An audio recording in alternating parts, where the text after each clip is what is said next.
Hi guys, and for this week's My Halifax I'm going to do something a little different, and I'm going to cook a meal.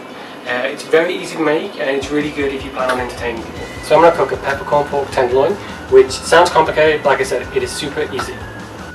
So for this recipe you'll need 1 pork tenderloin, 2 tablespoons of butter, 3 tablespoons of brandy, half a cup of whipping cream, 1 tablespoon of Dijon mustard, 1/4 teaspoon of salt, a pinch of thyme, a pinch of marjoram, a pinch of rosemary, and 1/2 teaspoon of freshly ground black pepper.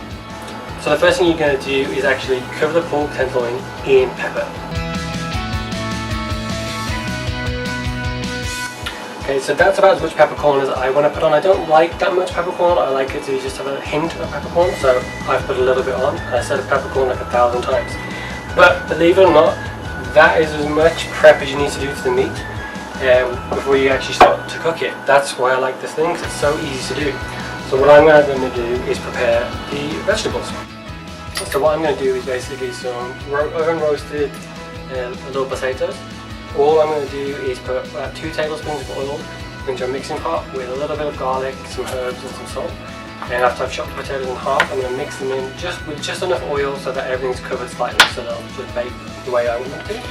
And then I'll put them in the oven for about half an hour and let them do their thing. So now on the baking tray, all I'm going to do is put them in the oven and just check them occasionally to make sure they're not burning or catching. Sometimes you have to flip them over, but that's literally all you're going to have to do on the potato front. So now we have the potato sorted and basically waiting to go in the oven. What I'm going to do now is start to prepare the meat. However, the rest of the ingredients you see out there, they are basically going to make up the majority of the sauce. So what I tend to do is mix them now. So what you can do is pour your cream into your mixing bowl. Add the rosemary and thyme. Add the Dijon.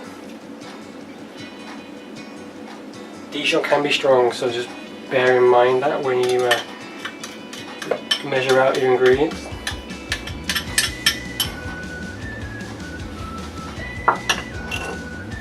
And a pinch of salt, or in my case, 2 shakes.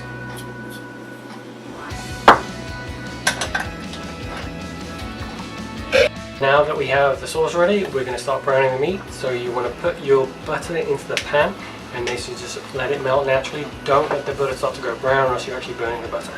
And then we're going to drop the meat in, brown the meat, then pour the brandy on. Then add the sauce.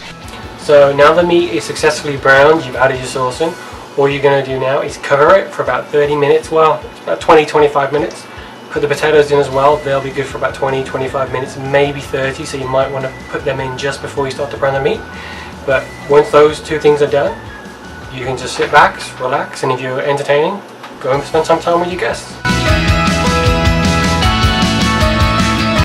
Okay, so when you're getting close to serving, what you're going to do is basically check on the potatoes and make sure they're not catching, and basically just make sure they're fresh and they're actually cooked, because you don't want to serve people undercooked potatoes. Now once you come to actually cut the meat, once you cut through, you can tell how well it's cooked.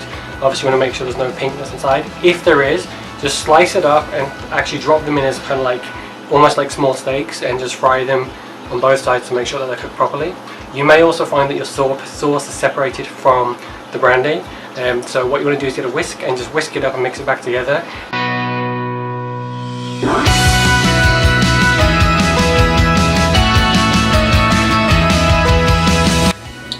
So our food is now ready to eat. Thank you for watching this episode. If you guys have any recipes that are similar to this, which is actually quite easy to cook but actually looks like it's quite a good meal, please let me know in the comments below. ifindfood.com is a really good website for just any kind of recipe that you could think of, or just a good website to use generally for cooking. Thank you for liking and commenting on this video, and we'll see you next week.